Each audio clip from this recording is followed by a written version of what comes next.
Welcome back, ladies and gentlemen, to another interview. And today we have a good friend of mine. She is a youth and community leader for sure. She's a Christian woman. She'll be damn sure she will let you know. And also one of the most amazing female entrepreneurs I've had the pleasure of knowing. So I want to introduce everybody. If you don't know who I'm talking about already, Miss Jasmine Gates. Thank you.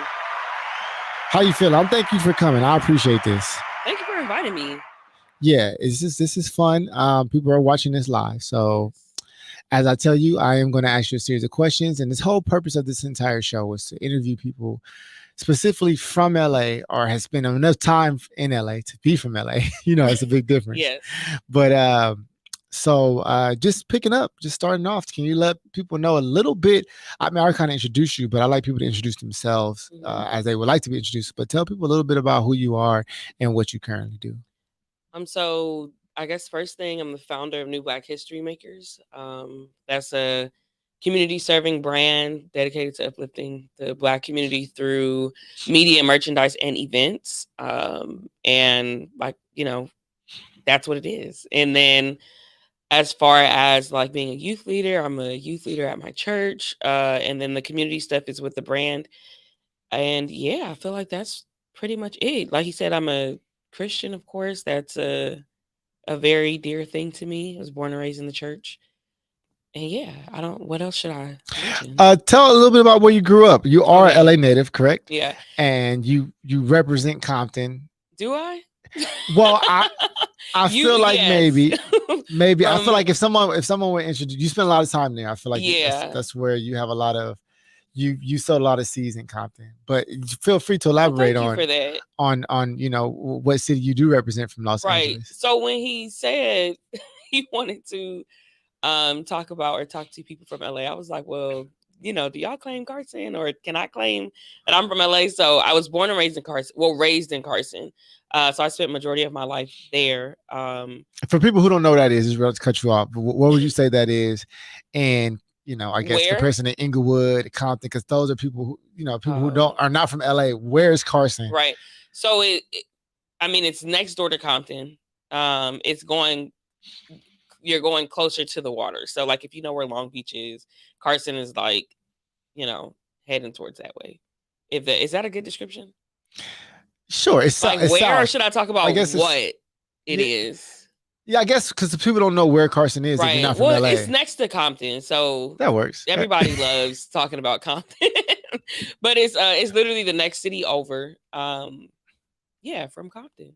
Okay, and you mentioned that you grew up in the church. Yes. All right. So I really want you to kind of talk about that a little bit. What was that like growing up in the church, especially in a place like LA, which is filled with many different paths you can go down? But yes, talk a little bit about that, about growing up in the church. What was that like? So yeah, I grew up in my grandfather's church. I was there until maybe I was 22. So that's one of the only churches I know. And then the church that I'm at now, shout out to Mount Sinai in Pomona. I grew up Kojic. So if you are in LA, there's so many different Kojic churches there, but definitely rich culture. It was very conservative, very traditional, a very old traditional Black church. So that's essentially how I grew up. I was very sheltered. I didn't get to do nothing. I played basketball, went to church, and went to school. That was literally it. And so growing up, I also went to a elementary, like predominantly white Christian elementary school.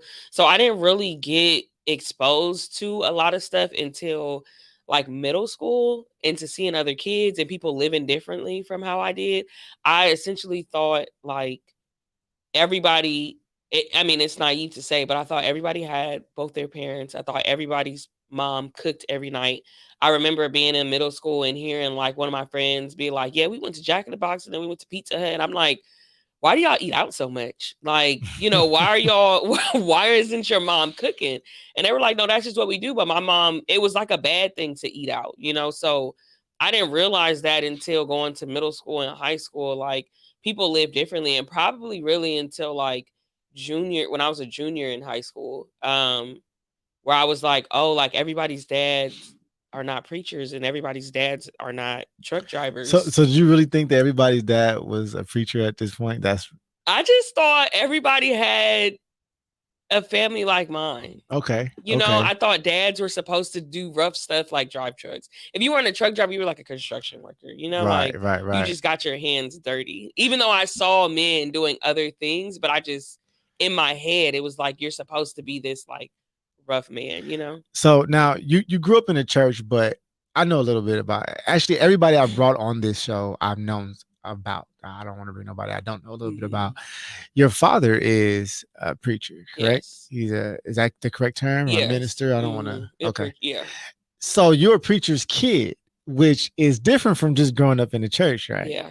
So there's a persona about a preacher's kid, right? That Yes. so like talk a little bit about that. Like what is the expectation because you are a Mhm. preacher's kid versus like what the reality is of actually being a preacher's kid. So that's interesting because growing up, it's like, oh, you're crazy, and you know, you are, you know, you're crazy. You out here wilding, like preachers' kids are the worst. That's what it is. But now, and I did my stuff, right? Like I was very sheltered growing up, but then when I got in college, I went out there and you know, test the waters and wilded out. And I came back around to my teaching and my training and stuff. So now it's a little different.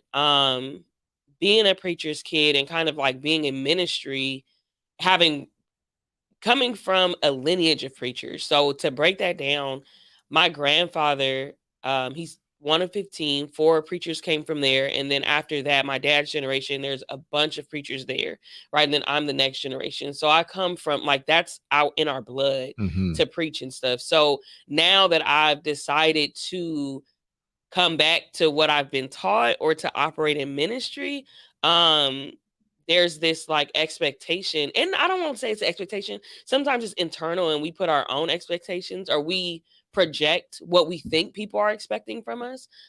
Because I don't do ministry the way that my parents and my grandparents do. Right. I don't And think nobody in this generation does it the way yeah, it looks right. different. Do So, not you used to have to wear a suit. Now if you ain't, wear what you want to wear almost, right. right? Yeah. So it looks really different. And I've had to deal with like imposter syndrome in that space. Mm-hmm. And it's weird because I don't deal with imposter syndrome in the real world. I'm very confident and it comes from my upbringing. But when it comes to coming back to my upbringing and the people that taught me how to be, I had to really deal with that and get to a place of like it doesn't look like them, but I can still come here and hold it down. You know, No, I can still so come when you here. say imposter syndrome, I like that because there's this whole understanding or not let me say misunderstanding of what it is to be a Christian Hmm. at this point. Like I mean, how many people are actually imposters versus actually living a Christian lifestyle, right? There's this whole thing. Hmm. So is it do you find it difficult to be a Christian in 2023? Difficult to be a Christian. I don't not in my personal time, right? But it is difficult because as you know, I mean, you know me, I deal with a lot of people who don't share the same faith as me. And for a lot of Christians, like a lot of people that I go to church with, they are in these boxes where they only deal with people who look like them or who believe what they believe. So it becomes frustrating, I'll say, maybe not difficult, when advocating for people that don't believe what I believe in the face of the church, and then advocating for the good of the church and the good of my faith in front of people that don't believe. So that is where my like frustration comes is in the middle there. But to live the life and to be a Christian, like that's not, you know, the difficult part if that answers the question.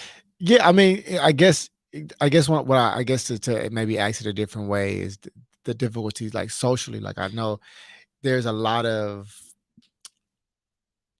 people have thoughts about what the church is now, Mhm. and I just recently watched a movie which is a parody, right? Hung for Jesus. Right? I just I didn't watched that. watch that. You ain't missing nothing. Right. But however, it was about the common drama around Yeah. the church, or it was another show called like Green something, Greenleaf. Green, right? So it's expressing all this drama around the Mhm. church, which is how much of that would you say is it it's Very accurate real. when it comes to Very drama in the church? real. Okay, so Not I won't say Hunk for Jesus. So now I appreciate Greenleaf over Hunk for Jesus because Greenleaf dealt with very serious issues and very real issues that people go through in the church. So did you watch it or I no? did. Yeah, my mom is a Is a fan. yeah, well she's a huge Christian, so she Okay. watches anything that's gonna Right. revolve around that. So yeah, she's a fan. So okay, so you saying that a lot of it is accurate. So Yes. if you don't mind, like what are some things so that way nobody has to guess? Mhm. What are some of the things in the church would you say are very accurate to what is portrayed publicly as far as the dramatization, the drama, how you say that, dramatization of things? Right, there you Yeah. go. So in Greenleaf, you had kind of the battle of the siblings, right? Where who's going to take over the church?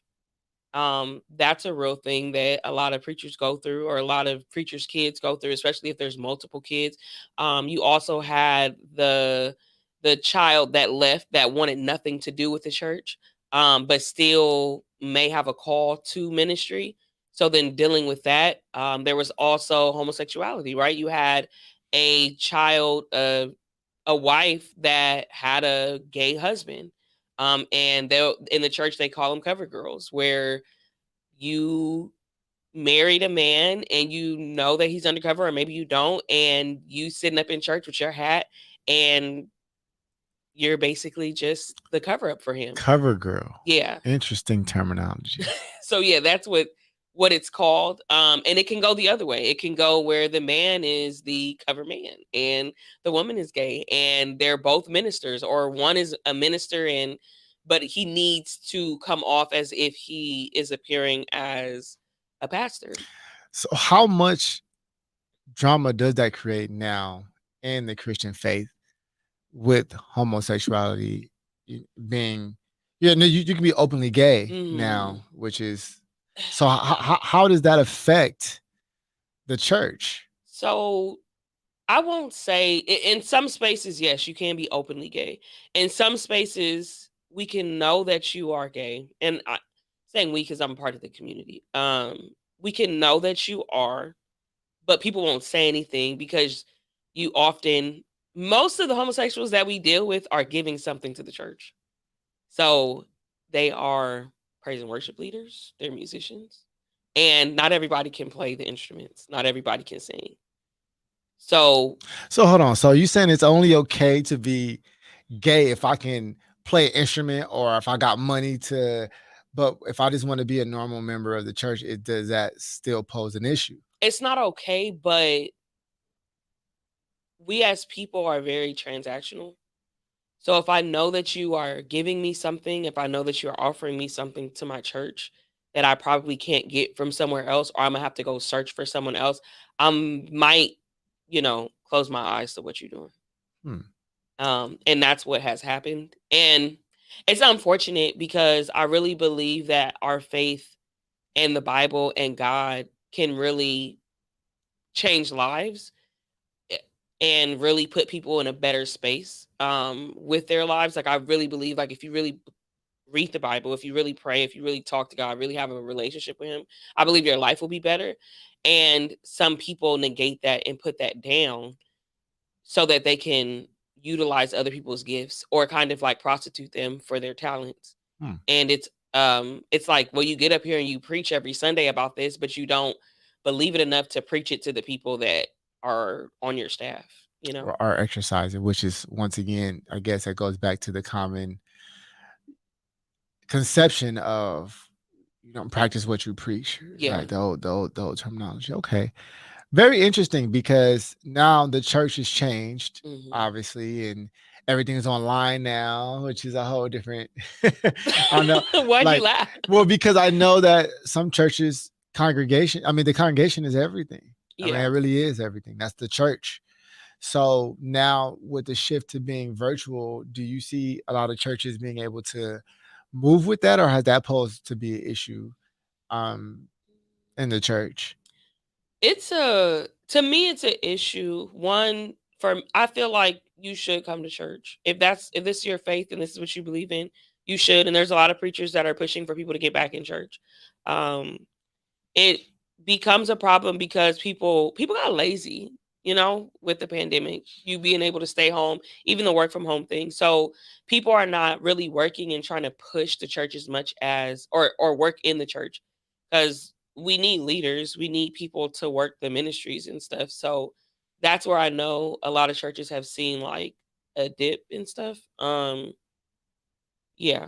So it just depends So on what I you can only need. I can only imagine if, hey, if I can watch online, like you said, Mhm. especially now in today's Zoom Yeah. world, if I can watch online and I can still pay my tithes online, Yeah. what's the big deal? Well, you lose community, Okay. So Okay. just like with people in the Divine Nine, people in life, you want to see your people. You need people, people that want to get better at a craft. Being around like-minded people helps you get better with that. Being around people who are more advanced than you are helps you get better. And I don't understand why we as Christians or people that are interested in becoming Christians don't apply that to our faith. Like, for me, why would I not want to be around someone who can help me through my spiritual journey? If I have a question, or if I'm lost, or if I'm dealing with something in life and this person has the same claim to faith that I have, and I can go see them on Sunday, or I can sit with them after church and eat and talk to them. Why would I not want to be around people that are better than me? And this is a big part of my life. So that would be like my thought towards coming to church, and like the benefit of coming into the building instead of staying at home, because that's boring. Like, Well, a lot of people are boring. I guess. I'm probably boring. No, but I'm a, we're different people, right? So Mhm. I want to be the best at what I do, even in being a youth leader. Like, I went to a conference last night, and I'm a youth conference that wasn't at our church, but I'm like, I want to learn how to better serve the kids at my church, right? Which is not everybody's thing. Like, everyone is not trying to be the best at what they're trying to be. But I'm like, no, if I put on a youth conference, I want it to be like this. Like, I want to make sure that it's better than the last youth conference that I put on. We just want to be better. And that's where I'm at. Like, how can I get the best experience out of what I'm doing? Whatever I'm doing, right? Yeah. I just said this to Danielle the other day. I said I don't understand why people how people can hate their job because like you agree to do it, Yeah. and if I agree to do something, I'm going to do it. That's why I agreed to do it. I'm going to Yeah. actually do and I'm going to do a good job on Yeah. top of that. So let's move into you as an entrepreneur Okay. Black history and makers. new Black history makers. And so let's talk about it. Yeah. Where did it come from? Where did it stem from? How did it become what it is today? What is new? Well, we talk about what is new Black history, but where did it start from? Yeah. So, but I'll even go back to being little, right? My dad, and it's funny because my dad is like, "How did you become this so pro black?" Like, whatever. But my dad was like pro black. My dad didn't wear collars because he said it was the white man's chokehold. So I literally remember like going to the store with him, and he would look for suits that didn't have collars on them. Like, Mm. that was a thing. Now he wears them, but that was like a thing. And I didn't know why until I got older. My mom told me he thought it was a white man's chokehold, so he didn't wear them. And then my dad bought me black Barbies. We would watch black cartoons. I did a project on a white basketball player, and he told, like, probably in first or second grade, he told me, don't do any more projects on white people. Um, and I never did a project on anybody but black people, and all the way through college. And I feel like that was the foundation of me becoming this new Black history maker. The name New Black History Maker came. I'm a journalist as well, so I was writing a article about someone in the community, and I ended it saying they're a real new Black history maker, and that was in 2018. Um, and I was like, that sounds cool. Like, let me hold on to it. And then in May, I did an event. We used to do a bunch of like poetry and open mic events, and I put them on shirts and I sold them there, and that was the first time anybody ever got a "I'm a New Black History Maker" shirt. And from there, I was already doing community stuff. I started off with a brand called Initiative, but it just wasn't good for marketing. I needed something that would sell on shelves without me having to say anything. So when I got the idea of New Black History Makers, I was like, oh, this is it. Um, like, who doesn't want to be a New Black History Maker? Like, who doesn't want to make history? And you don't need to know me to buy that. I don't need to tell you any story. It explains itself. So I went with it, started doing events under the name, did panels, we were feeding the homeless, just a whole bunch of stuff before the pandemic, and got into malls, got into stores with the merch and everything. Yeah, so it's been a journey. It's been a blessing or a gift to me to have it. I'm like, how did I come up with that? Like I still am like, how did this come from my mind? But And if you don't mind sharing your age, 'cause I want people to get mm, to perspective. So how old are you? I'm 27. You're 27, and you Mm, started the New let's say Black. the apex of the brand because you said started prior to that, right? So Mm. how old were you then when you knew that you were kind of gonna move in this direction? So 2018 or 2023, so 5 years, so 22. 22, and which is and Mm. Jazz, you hang around a lot of older people. Yeah. And to your benefit, I wish I would have Mm. done that when I was younger as well Yeah. because you get way more game faster, and Yeah. I've seen you implement a lot of the game that you've gotten as older people are older than you has received and can't do what you've done, Mhm. and they've been trying to do it for longer than you've been trying to do it as well. Yeah. So I definitely take my hat to you. Even when I have multiple things in my house with I'm a New Black History Maker Yes. on it, That's what's up. and when I wear it, I always get a response, and specifically from white people. Now let me ask you this: how do you feel when a white person is wearing, or let me say not white, because I don't want to signify there's a bunch of people that's not black, right? Yeah. So a person that's not black is wearing I'm your merchandise, which just says I'm a New Black History Maker. How do you Right. feel about when you see somebody that's not black wearing that? I mean, it is what it is, and people think that I like hate not black people, because I'm like such a pusher of black people. And that's not the case. We have the Watch Us Make History um pieces, and then there's also the newest design, which is the History Makers piece, which is what it was intentional to, well, it was intentional because I was going into the mall, right? And I'm like, I need everybody's money. So the I'm a New Black History Maker design, of course, is specific to black people. But when I realized I was going into the mall, I was like, nah, it ain't just black people walking in here, and I need to make sure we capitalize on all of that. So when I see it, I'm like, hey, you're supporting a black owned business. I have a lot of conversations with non-black people, and I appreciate them asking, can I wear this? Or them asking, like, is this for me? And I tell them, hey, yeah, the Watchers Make History ones are, the I'm a New Black History Maker ones are not. Your money is green. I will take it. I will take your money. Whatever one you want to buy, you can buy.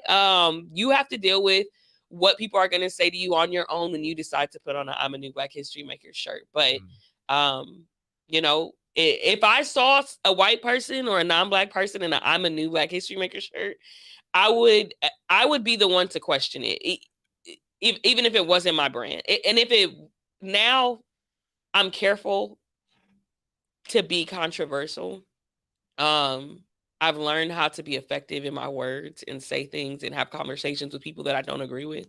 But if it wasn't, like, if I saw a white person in something that was very boldly saying I'm black and I'm this, I would ask them, why do you have this on? And it would spark conversation. But the Watchers Make History ones, that's for That's for y'all. everybody. But Yeah. the ones that say, let's be clear. So Yeah. if it says I am a New Black History Maker on it, Mhm. that is for Black people. and not for other people to wear. Yeah. So is that fair to say? Because Tommy Hilfiger has gotten flagged by saying, "Hey, my clothes are not for black people." Mm. Is it similar? And then here we go. Well, it's just like common sense, like if you read it, it's like it says I am a new Black history maker. So if you want to go and wear this shirt, because it has a saying on there. It's a statement piece. Yeah, Right. and all of my pieces are. It's Right. about making history. If you believe that that's what you are, then shoot, go ahead. You just have to deal with whoever, if someone like me sees you and they want to ask a question, you just have to deal with it. That's a very fair statement because somebody asked me recently, like, "Hey, how would you feel if I got like a Sigma tattoo? I'm not a Sigma, but I like the symbol. I like what it represents and all this stuff, right? That's so Right?" And I was like, I actually had the same response. I was like, "Well, hey, like, nobody can stop you from. It's a common. I don't own I don't own the Greek letter of Sigma, and neither yeah, does Phi Beta Sigma. Neither is the fraternity. Just right. like you don't own it, so you Hmm. can't literally can't tell nobody what they can and can't wear, but Right. you can definitely make them aware. Like, hey, if you do wear this, Yeah. you got to be able to understand that there's going to be some people That say something. that's going to have. You got to be able to answer it right And when when I it was asks. vending, I could say, I didn't, but I could say, no, this is not for you. I would direct them like, hey, these are for you. But I would not tell them they couldn't buy that. Typically, they wouldn't. Now that we're in stores, I don't know who's buying my stuff. Um, it might be a group of white people who have came in the mall and bought I'm a new Black History Maker t-shirts. Right, because naturally people want to, there's a such thing as white guilt, Yeah. where, uh, I gotta go in here and buy all these t-shirts. yeah, I gotta go buy them all to Mm, prove my support because yeah. even I was making a support black media t-shirts, and even when I wear it, like the response I get is usually from people that are not black, Right. and they're like, "Yo, where can I get that from? Or I love that, or I want that." Yeah. So White people go crazy for Black stuff. right. So here we go with that, Mhm. and which is fine. We appreciate it, and we need their money. Let's be honest, Yeah, because there's more money in the white community than the black for community. sure. So I think that you did a very smart thing by saying, "Huh, okay, I understand the purpose of this, but I also understand the business of it. You Yeah. can't get so caught up in the fight that you end up broke, right? So, Yeah. so hats off to you for making it relevant still too, Mhm. but starting to understand the aspect of business and how you can still affect and still have the same impact Yeah. on people. That's pretty damn awesome. I want to give that a round Thank of you. applause. Round of applause. Very intentional. You ain't just printing shit up. You're actually being really No. intentional about what you're putting in. Yeah. So Okay. it's definitely intention. I'm even now, like, I'm like, yo, I need another design. But the I'm a new Black History Maker and the Watches Make History, like those are some heavy words and they mean something. It's even for the younger generation, and I didn't even I coach too. I didn't mention that. But there are teams and stuff that wear my merch, Mhm. and me being a former basketball player and knowing what, like, you want to make history. And it's crazy that no one, has, or maybe somebody has put it on the shirt, but going to talk to some of the teams and some of the girls and them being like, yeah, we about to make history this season. And me knowing what it feels like to have been in their shoes and knowing that I was able to create something to give them hope or to inspire them, to go out and live their life in a more positive way. Mhm. It's like, yeah, I'm very intentional about the wording and the designs and stuff that I put on my merchandise. Let's talk about the experience that you've had been doing this. You've been doing this for how long now?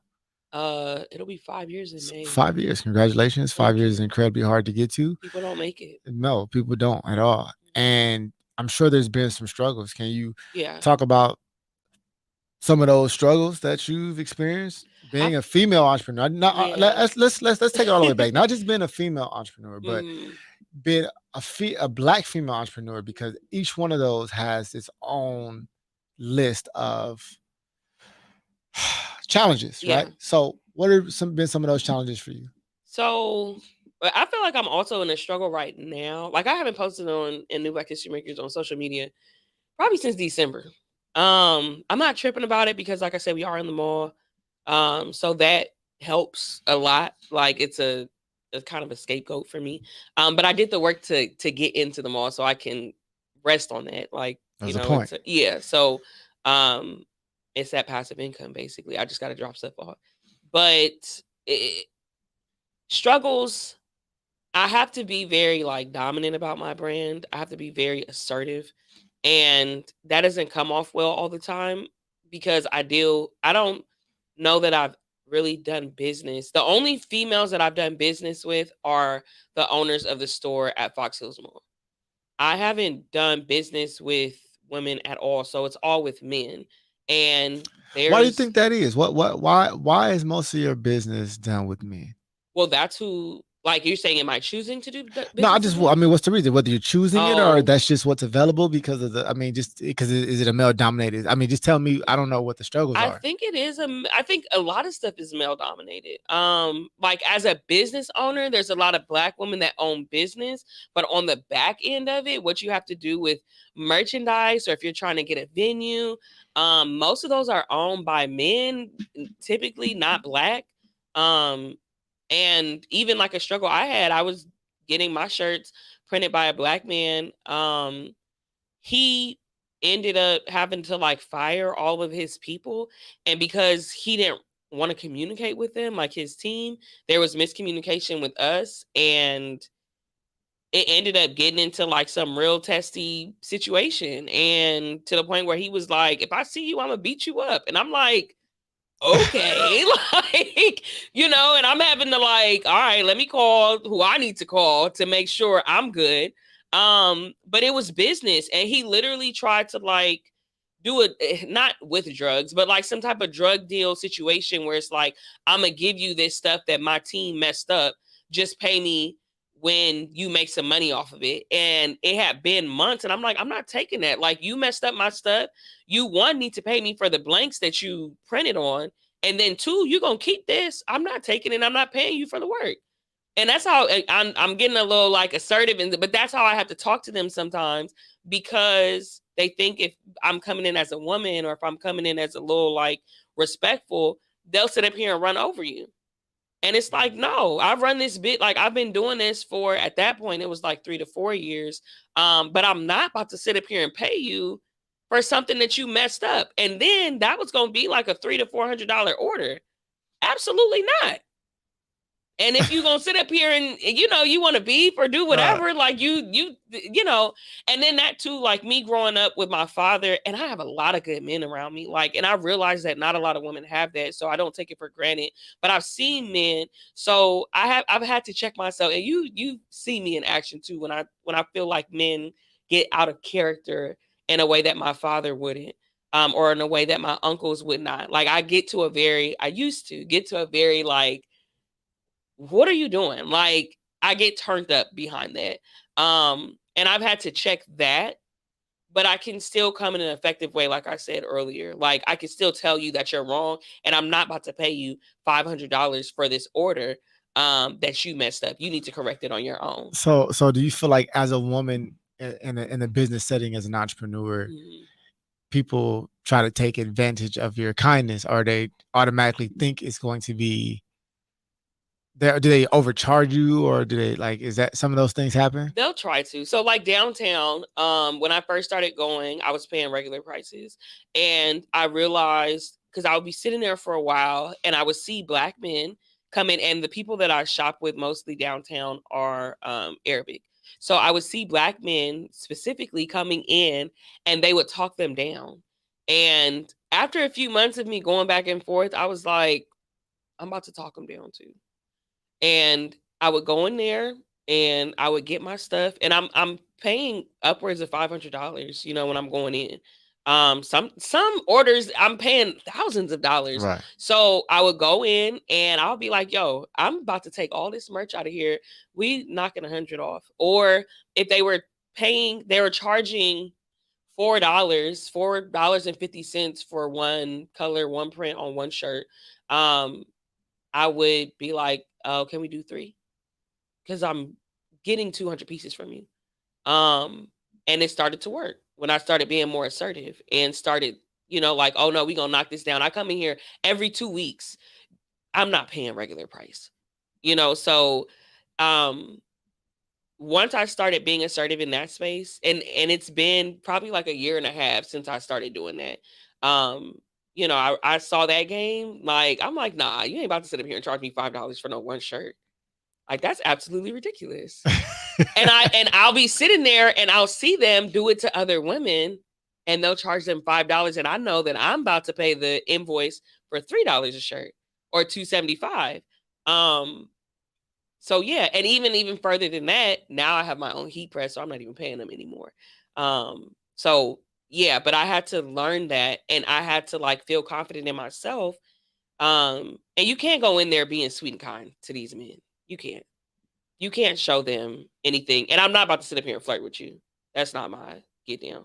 So you have to get the assertive side. You're gonna get the more dominant side, the more masculine energy from me. Because in business, you feel like that's what thrives. Do you feel like more For masculine energy sure. thrives in business more so than First, I don't know that I've ever shown like a feminine side with business. Like I don't even know what that looks like for me. interesting? Because some women may disagree, or they may Mhm. have some type of rebuttal for that. What Right. would you say for a woman that says you can be feminine in business? Like, what would you say? And then what does that look like when your Mm. idea of what it is to be feminine versus masculine? Well, if I'm dealing with a man, I want to talk to him on his level, and that's not feminine.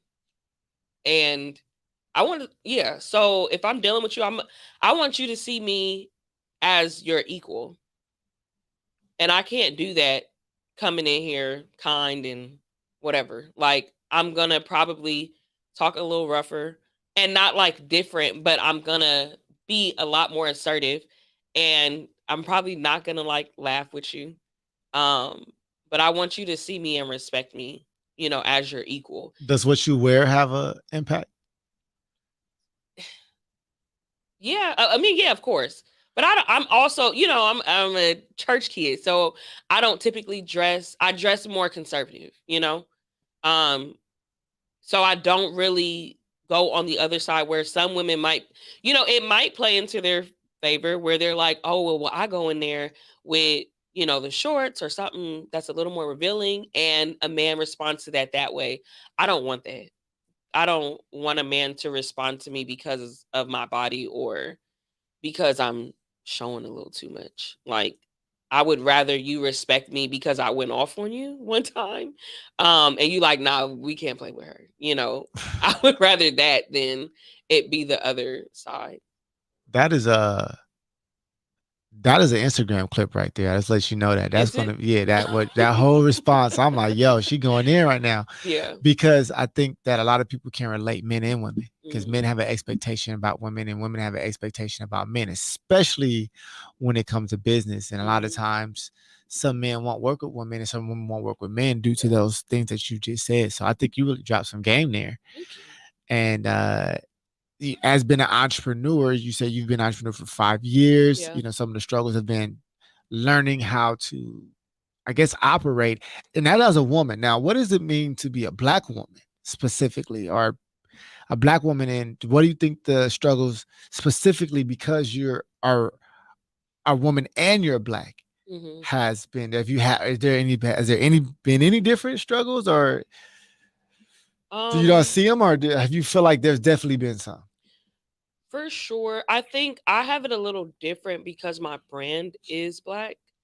And there's not a lot of black brands. There's brands that like, cater to black people or like, kind of like that. But like my brand is called New Black History Makers. So um as being a black woman, I think like what I just gave the stories and stuff or those examples come from that too because they perceive me a certain way when they see me come in as a black woman.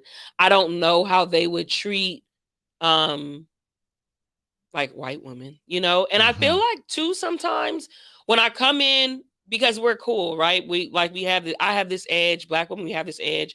I'm not the most feminine, but like I can come in and kind of be cool with you. And like I said, I want to be seen as on your level. So I'm coming in with a certain energy and a certain like dominance, and I walk with a certain power. So I feel like sometimes it might be of benefit, even when I'm dealing with these non-black men. I don't really deal with, I'm not saying I won't deal with white men, but I don't really do business with white men. A lot of them are Asian men or Arabic men. And I'm like, once they see me come in with this dominance, they kind of sit back and Right. respect who I am and the energy that I bring to the table. Um, And you like 5'8", bro, too. Like you're not like, you know what I'm saying? I'm Like not a little teeny you're weeny not, out yeah, here. you're not small at all. So Mm, you walking in like they yeah, gotta kind of, and like you said, typically Asian men are shorter too. So they gotta see you, for yeah. sure. So yeah, it's a thing. Now when I'm dealing with black, I guess black people. Okay, okay. Can I butt in with this question? Yeah, go ahead. What's been your experience dealing with business with women? Because you say you typically don't, but I know at times you Hmm. do. Yeah. I'm sure in a lot of event spaces and stuff like that, typically you tended to deal with women. Hmm. What has that experience been like? With women, it's a little different. Um, because I'm a little different. So I've been in a few other stores. Ironically, all the stores that I've been in have been ran by women. They haven't been the best experiences. The only well, no, there's been three good experiences with stores. The my best business experience completely is with the two black women at the Fox Hills Mall. That is the best business interaction, and I've been there for almost 2 years. It's great. I wish all of my business interactions were like that. Um, but there's other ones where because I'm a little more dominant and because I have this experience of being in the Fox Hills Mall, there are sometimes women that come in, and I get it, like they're trying to come in and kind of make something out of nothing. And because I come from this experience with the Fox Hills Mall, which is not a make something out of nothing, it's a really good opportunity in a really good space, and they're really professional. I'm expecting that level of professionalism Hmm. from these black women, and I'm like, if my brand is going to be here, um, I want to know how many people are coming into the store. I want to know, why are you charging the same prices as them, and you're not offering me the same type of promotion, you're not offering me the same type of this. So when you start asking questions to black women, and I experience it too, I'm on the other side of it too, we kind of get a little defensive, and we're like, well, don't come in here then. and, Right. and I do that too. And I have to check myself, but it makes me want to be like, oh, well, I'm not going to put my brand in here if you can't answer my questions, or if you can't do this. This new Black History making brand that's making money in Fox Hills Mall is not coming to your shop. So that's what I've dealt with women. And it's solely been on the storefront where they get a little defensive when I push back and ask, like, well, why is this that? Or why is that this? And I will gladly not put my stuff in the mall. I mean, in their store. That's been my experience with black women. And that's because I can imagine, for as a black man, my obviously I'm a male, so my experience with black women is totally different from Hmm. a black woman to a black woman. So I'm glad you were able to express that and share that perspective. Mine's most time has been awesome, but for me in business, I've experienced terrible people on both ends. I Yeah. mean, I've had a terrible experience with a black woman before, and one of my greatest experiences with a black woman Same. before. Yeah. So it's really hard to tell. But thank you for sharing that. And my next question is for you: is since you're from the Los Angeles area and you've grown up here Hmm. and you're world traveled at this point. I You've am been world you travel. Maybe you've been I've around the forgotten goddamn world, everything. right? You've done it all. Yes, 22 countries. It's amazing. I haven't even been to Hmm. 22 states. So but yeah, so you sing this and you know where you're from. And I like Hmm. to ask this question to LA natives. Okay. What advantages do you think that you've gotten because you're from such a place? Mm. Advantages from Or being. advantages that are given to you? What advantages do you Mm. feel like you hold because you're from Los Angeles? Well, wow. I've never really like, Thought about that, huh? yeah, or like stumped on a question. Um Advantages from being from LA. So let me think of like where other people are from. I think you get this like kind of edginess to you. Um And even with me growing up sheltered, right? I still was able. I still now have this like edge to me, even though my parents tried to, keep it from me. And then you also get to see like the real world. We have like Skid Row down here, right? So you get to see that people actually like do struggle. You're not too far from the like bottom. I mean, I don't want to call homeless people the bottom, but you're not too far from like people that are in rock bottom. Mhm. And if you really take what LA is like, and even if you look at downtown, right, you have some of the richest people in Los Angeles and the most poor people there. On the And that same can, street. yes, and that can literally humble you and put you in a space where you're like, okay, I need to either go get it or I'm just grateful to have what I have. But it's an interesting place to be in, and there's so much perspective here. You can do so much. Yeah, like the sky is the limit, basically. And then also I would say community here. Um, if you find the right community and if you are with the right people, like it can work in your favor. Wherever you find advantages, then you're also going to find disadvantages. Hmm. So, what do you think now that you've experienced the world? Hmm. What are some disadvantages that you feel like growing that you had growing up because you're from here? What are some of the I guess limiting thoughts or limiting behaviors or just things Hmm. you didn't know, but disadvantages? Mm. And I feel like my experience is a little different because of how sheltered that I was. But the disadvantages of being here, I mean, it wasn't and this is from my personal experience, right? Or just Yeah, just what I sure. This think. is what you. This is from you. Your Um, life. You lived it. well, I would say a disadvantage from how I grew up was being sheltered and not being able to see real LA. Like I didn't get to see it until I was like out of like in college. Mm. So Hmm. I'm like thinking and stuff. Like I'm only 27, so literally like being an adult for 6 years, but or been, or whatever. But like I literally did not see or know about LA. The only time we knew was like, or I was in LA was when we were going to visiting churches on Sundays for like 3:30 service. We drove in and got out, went to the church, and then we drove back to Carson. Hmm. And my grandfather's church was in Downey. So it's crazy too because now as I drive around, and not now, but when I started driving, like whenever I started driving, or I'll say in college, I would be driving down like Manchester or something and be like, oh, we was in the hood for real when we went to this church and didn't know it when I was younger. I'm just like, Hmm. we just drove to this church or whatever. So that was a disadvantage, but I was able to counteract that when I got to college because I wilded out. So I was able to see different things. Um, and a lot of things kind of broke my heart. Mm. Um, but that was when I saw that people didn't have what I had, and I don't know that I'm answering any question, but I want to say this. Hmm. um when I saw that people didn't have what I had, my parents have been married or they now have been married for 27 years. My grandparents have been married for 57 years. I saw like black love. All of my siblings are by both my parents. They gave to us. We did not want for anything. When I saw that people didn't have that, and a lot of people didn't have that, and we kind of were like the one percenters, it made me push and I had to go out here and create new Black history makers. Hmm. I had to advocate for fathers to be in the home because I know how I am different from my peers even now today because I had my dad. Hmm. How I'm different from even people that are older than me, women who I look up to, and I'm talking to them and I'm like, well, your daddy issues are showing up.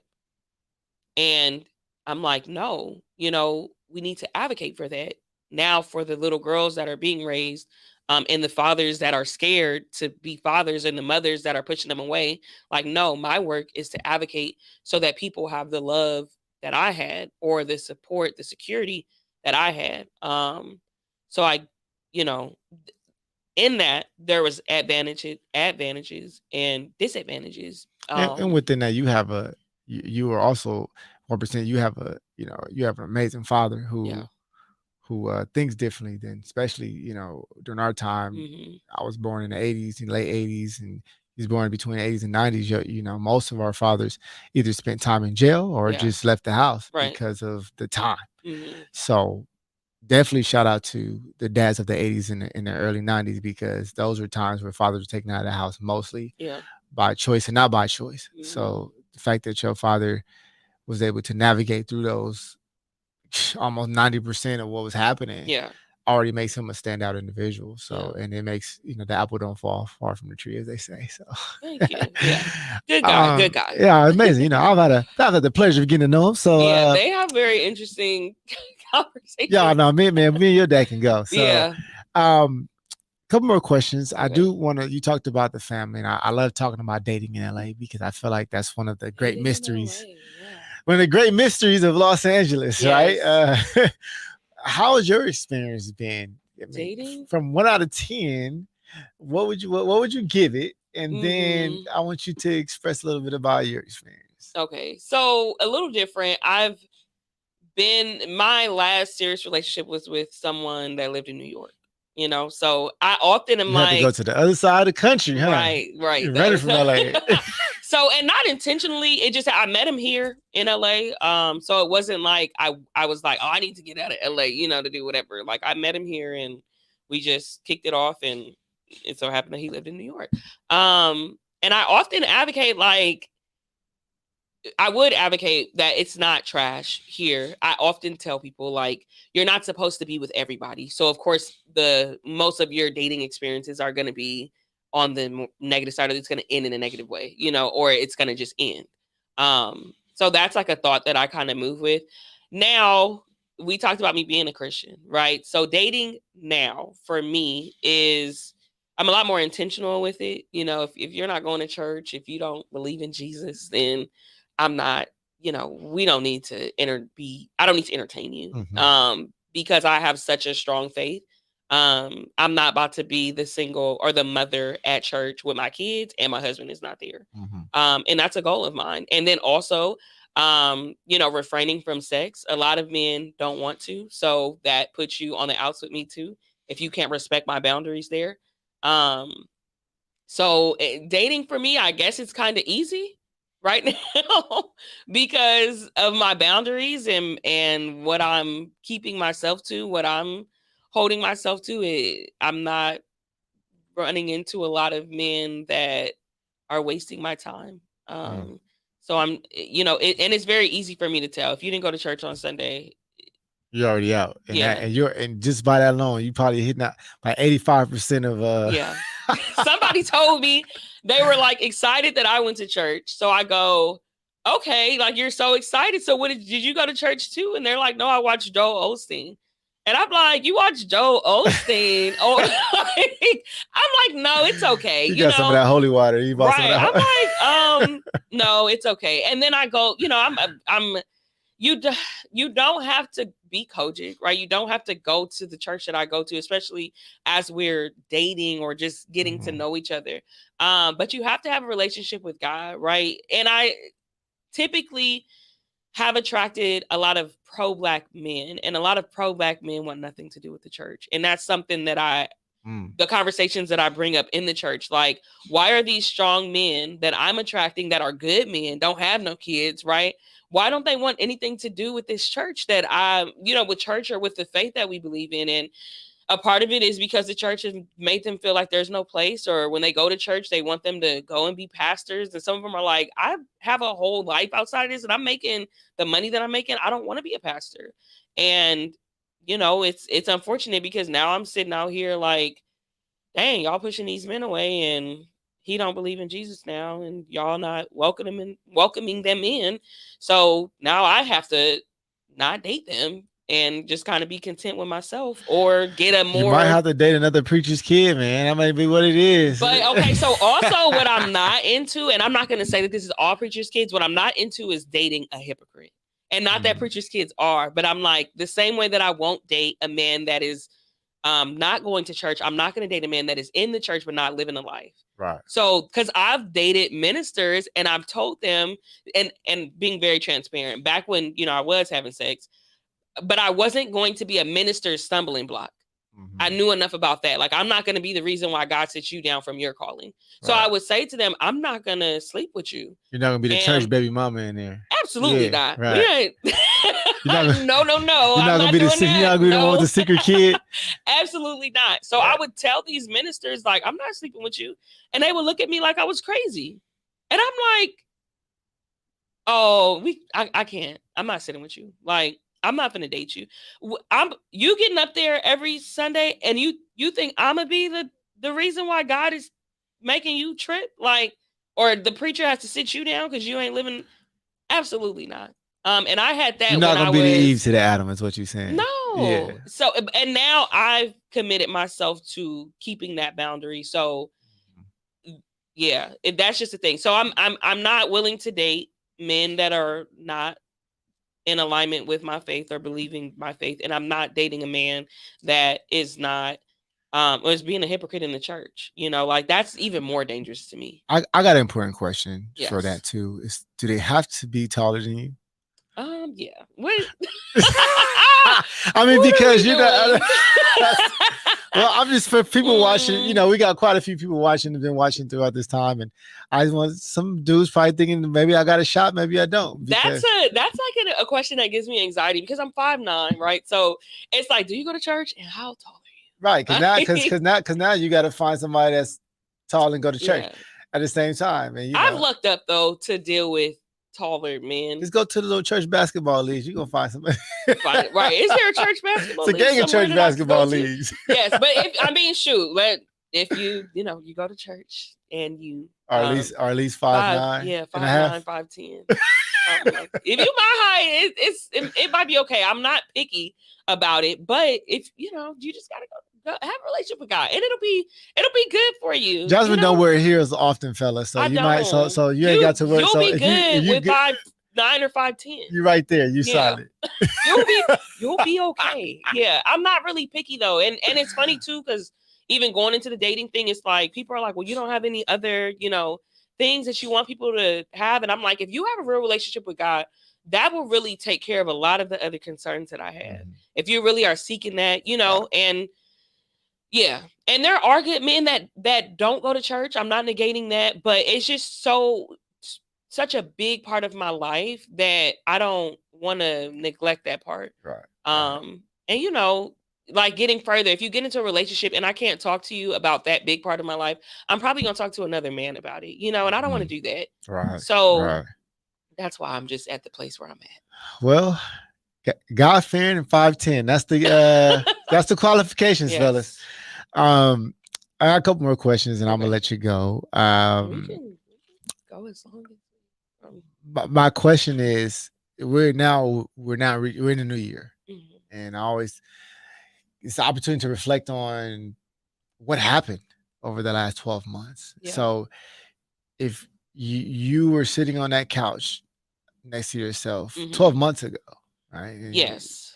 So not 2 years, 4 years, 5 years when you was a Mhm. kid. No, just simply 12 months. a year ago, Mhm. January 2022. What would you Right. tell your year ago self? Because to That was an prepare for. interesting time, right? So I'm saying right, like well, maybe you do know. So I was on chemotherapy during that time, and I was sleeping Monday and Tuesday because it was, chemotherapy is a strong drug Yeah. for anybody that's taking it. And it was affecting me because I'm an entrepreneur and I lost 2 days. And I was on chemotherapy for my rheumatoid arthritis, which is now like better now. I'm not on chemo anymore. Um, but it was a really hard time because one, I was young, and then two, chemotherapy does a lot to your body. So I just didn't know what it was going to do. And the doctors were like, we can't tell you what it's going to do to you, but we do know that you're probably going to sleep for 2 or 3 days after you take it. And I had to take it, I'm sorry, every Sunday night. So every Monday and Tuesday, I was knocked out. So having to go through that and still run my business as an entrepreneur, because I wasn't at a job, I didn't have no steady check or anything. That was difficult. So I would tell myself like to take the rest. I think it was more so about rest during that time. And I really believe God, right? So I trusted, and every time that I took the medication, I would pray every Sunday, and I would go, God, you intended, when you gave the person who created this drug the idea, you intended for it to have healing properties. So push back all of the side effects and allow the healing properties to do what they, do. So there was potential that I was going to lose my hair. There was potential that there was going to be like still like permanent damage, like in my lungs because of coughing, and there was other things like my liver that could have been affected, but none of those things were affected. And I still have my hair. So I believe that, my prayers and stuff definitely did work. And I really would have told myself like to really trust God in that time, even with my business, because my business was still thriving. That was around the time that I think I had got called about the All American um placement for the show. So y'all know what All American is, but it was during that time. And then also getting contracts for with universities and stuff. Like I'm sitting up here asleep and then having to push my work back till Wednesday, but getting big contracts and still having to go downtown either Wednesday or Thursday, because I couldn't go Monday and Tuesday. So I would just tell myself to accept the rest and to not worry and like to trust God during that time, and then just like, yeah, just chill. Like sometimes that's the thing that you have to do, especially when you put in the work. And I had put in the work the year before that. I was vending 2 to 3 times a weekend from April to December. I worked my butt off, like that year before.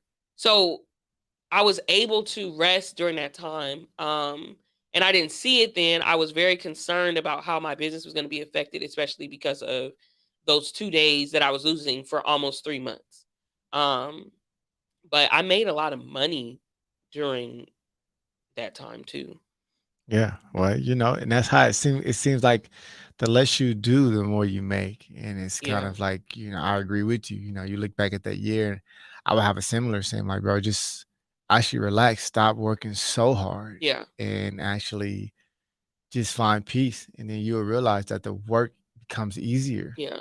And I because couldn't. I yeah, I I could not talk to people without, cuz the drug had me like in a space. So I could not drive. Like I literally would go get something to eat. I would allow myself to just eat whatever I wanted. I would drive locally to get something unhealthy probably, and I would sit and watch Netflix all day. But I couldn't even have conversations like with people mhm, because it affected the way that I focused.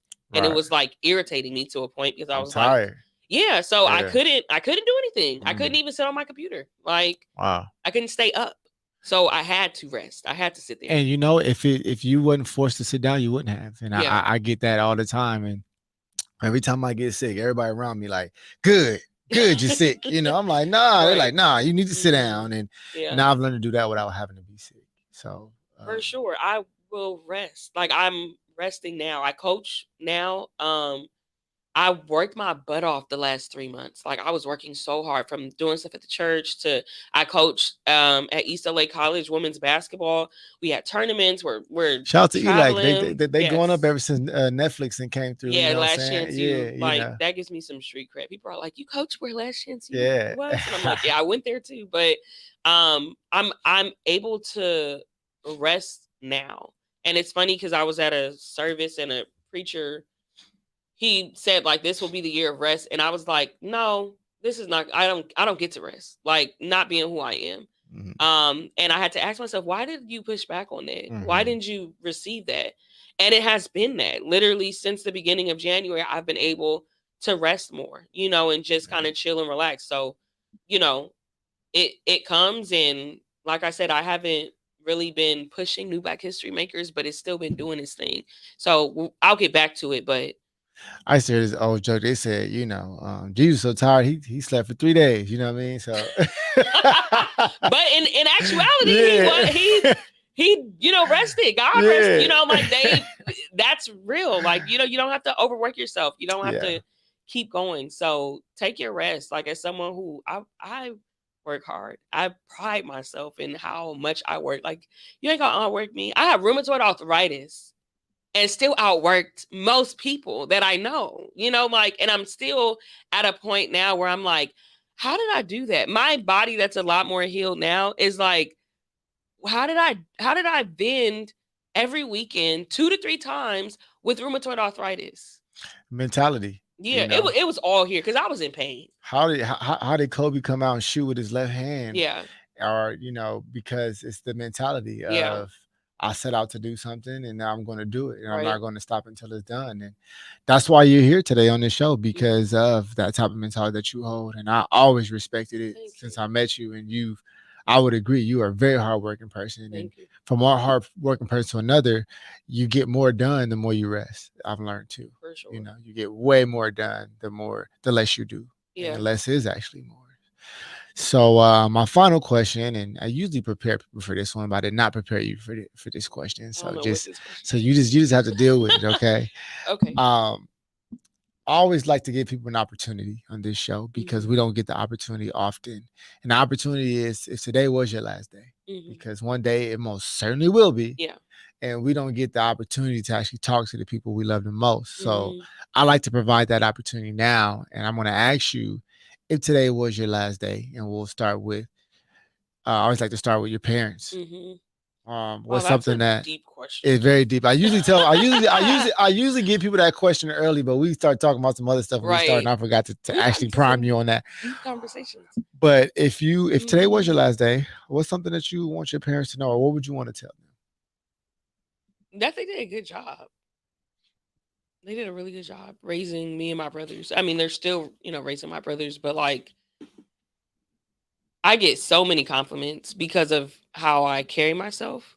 And I'm just me, you know, and it's because of what they instilled in me. And I get, like people, and it's not me tooting my own horn, but it's literally people like will love me, love on me. They have taken me in, they have complimented me as a person. And it's not Jasmine, like I'm leaning on my teaching and stuff. And even with my faith, like my mental health is what it is because I have the foundation that they gave me. And then even like you said, my dad, um, him still being around, because there was a lot of dads that weren't around. I mean, shout out, put my family business out there. His brothers ain't around for their family. Um, and they grew up with the same father, and my dad could have been the third brother that wasn't around for us, but he was around. My mom coming from, um, a single parent household with her mom, and I think her grandmother came to California because she was running from her husband. So they were both, her grandmother and her mother, both dealt with men that weren't good. My grandfather's doing better now, thank God. But they weren't there for them when they were children. And my mom deciding to make a decision for us to break a generational curse so that I Mm-hmm. didn't see anything that she experienced. I don't have the same experiences as my mom did with her dad or with her mom or growing up. And that was because my parents decided to be intentional about how they were going to raise us, and they made, whether they made promises to each other or promises to us, the benefits of their decisions or of y'all's decision has put me in kind of like the top 1 percenters of just people. I think, just being a good person, loving well, being able to be a hard worker, like that's because they decided like we're going to raise these kids the way that we're going to raise them. Okay. And then I like to move on to siblings. My brothers, this is my last day, and what do I have to tell them? Yeah, what do you want them to know? Because it's now that they're going to be able to watch this, Right, at some point. So here right. you go. Um, like it's great. We're like you're great. We're great. We are. You got to walk in that, and like the sky is the limit. I know that's like cliche, but like, and then also, like because we were given so much, there's going to be so much that is required of us. Like we're required to be great. We're required to be leaders. We got a lot more than what most people got. So you just got to take that. Some things are not going to be fair. Some things are just going to be like, well, why is this happening to me? Or why do I have to do this more than other people do? Why do I have to be better in this situation? And it's because God blessed us tremendously. And you're going to wonder, like, well, why is that the case? But he did. So you just got to bite the bullet. And when something bad happens, you take it with a grain of salt, but you count your blessings every time. And if we count the blessings that we've had, like with our parents and our upbringing, it's always on the surplus. So whatever happens, you just remember that, like, you have a job to be better, to be a leader, and to advocate and to give back. Give back to people because God gave us so much. And I don't know how we got it. I don't know how we got the parents we got. I don't know how we were blessed to have the lives that we had, but we got it. So we have to give. We have to make sure other people are like advocated for. So you live your life in that way. And if you live your life to give, that's to everybody. You live your life to give, you like you can't go wrong with it. Like if you live your life for others, find out like what it is that you can give others or how your life can be a benefit to others, how you can answer other people's questions. You won't be in lack. And I'm a product of that. Like I'm an entrepreneur out here. It's a pandemic happened, inflation, all of that, and I'm still, thriving and being able to do what I'm doing because I'm serving Black people. You know, serving a need of empowering people. But yeah, to my brothers, like y'all suck it up sometimes, but be great and be leaders. For we always have those like immediate families. Like you had an auntie that was like a bonus mom, or like Mhm. cousins that was like a sister or a brother. Mhm. What would you want to say to those people? I call them immediate family. I feel like I have a lot of that. You grew up in the church, and that's like all everybody Well, I mean, like real. real blood. Like Oh, my there's blood. That's like, yeah, yeah, mm, like that's really my cousin. That's really my auntie. Somebody that's close to you, your family. maybe my cousins, my cousins that are like around my age. So like London, my cousin Cara. Right. Um, yeah, I think I would say there's a lot of stuff in our family that we have to like. I don't want to say generational curses, but that may be what it is. Especially on the church side. So I would just like empower us to or them to know that like they're not alone in what they're going through. And then also like be empowered to break the things that we've seen. Um and just the cycles that we've seen, if that makes sense. Like we just can't continue down the same road, the same path. So know that like there is work to be done, especially as we're young. And young and wise, I would say, or like gaining wisdom, but definitely just know that like we can be different for the generations that are coming. And I think there's so much power in that. So like do that, be different for them as we do our own like personal stuff. But I think the most important work is making sure that we don't, and not that our families did a bad job, but there were some things that need to be changed. There are some things that need to be fixed. So um, be empowered to do that work and for the next generation so that they don't sit with the same like trauma that we sat with. Right. And then last but certainly not least, I always like to say those really good friends with blood couldn't make y'all no closer, right? The My people, friend. those the true homies. And I always tell people you ain't gotta say no names because they know who they are, because Right. we'll be here all day, right? Hmm. But they know who they are. What would you want to say to them? Um, to my friends. I appreciate everybody that I've talked to. But yeah, I appreciate them because I know that I'm a different kind of person and I'm oftentimes misunderstood if people don't take the time to understand me. And for the people that are close to me, like my circle, they have taken the time to understand Jazz in all of my nuances and all of my craziness. So I appreciate y'all because it can be lonely out here being an entrepreneur and being the assertive Black woman that I am. Being the person that's like just dominant. There it can be lonely here. So for the people that have like found or been able to be my friend and stay my friend, during all of like my ups and downs or whatever, if I have them. But yeah, I'm just grateful. So thank y'all for loving me and being here. Yeah, I'm definitely like extremely grateful for the friends that I have, and like you said, they know who they are.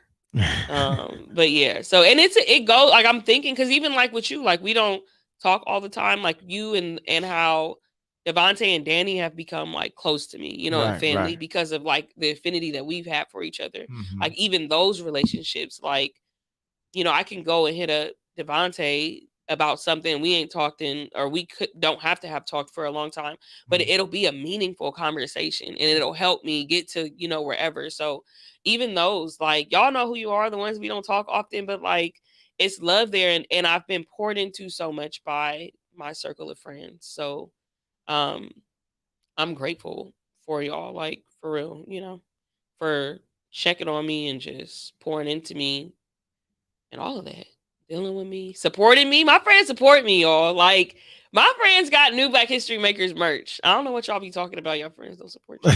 Like my friends are dripped in new Black History Makers merch, and I don't ask them to buy nothing. Like I ain't posting about it, nothing, but they are dripped like in Well, merch. I So always thank say, you. support only lasts a little bit, but Yeah. when you become a fan, that's kind of lasts forever. So Yeah. I think that you've done a good job developing fans and make your friends your fans, and Yes. everybody don't have that ability. So yeah, I'm a fan of you. I've always said that. Thank you. So that's what makes it mean more. So I thank you for your time. It's been a Yes. great conversation. Thank Ladies and you. gentlemen, you have just heard from Jasmine Gates. She is a youth Yes. and community leader. She is a Yes. Christian woman and entrepreneur. It's been real.